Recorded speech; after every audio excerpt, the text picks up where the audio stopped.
চলো তোমাদেরকে আজকে একটা জিনিস দেখাই। বাইরে দেখো, বাইরে প্রচুর জোরে বৃষ্টি হচ্ছে। আর আমার এই জানালাতে গাছ লাগানো আছে, ঠিক আছে। এটা হলো বেলফুল গাছ আছে, এটা হলো অপরাজিতা, ওখানেও গাছরা আছে।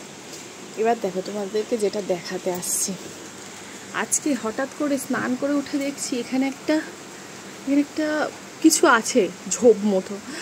আর অপরাজিতা গাছের ডালগুলো এরকম হয় না, এই দিক থেকে জল পড়ছে বৃষ্টিতে। তারপরে আমি দেখছি ভালো করে লক্ষ্য করে, এটা হলো একটা পাখির বাসা। তোমরা কি দেখতে পাচ্ছ? দেখো ভালো করে, এটা হলো একটা পাখির বাসা। তোমাদেরকে দেখাই হাতিয়ে।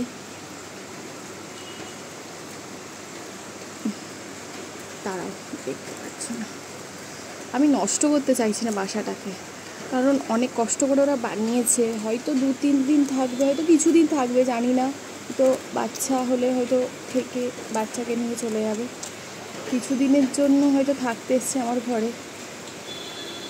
তাই দেখো কি সুন্দর করে বস্তার যে এগুলো হয় না, ওগুলো কেটে কেটে নিয়ে এসছে।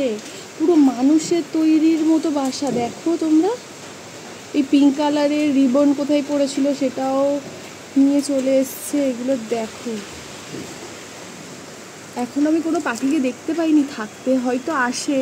আমি তো বাড়িতে থাকি না অত বেশি, ডিউটি যাই।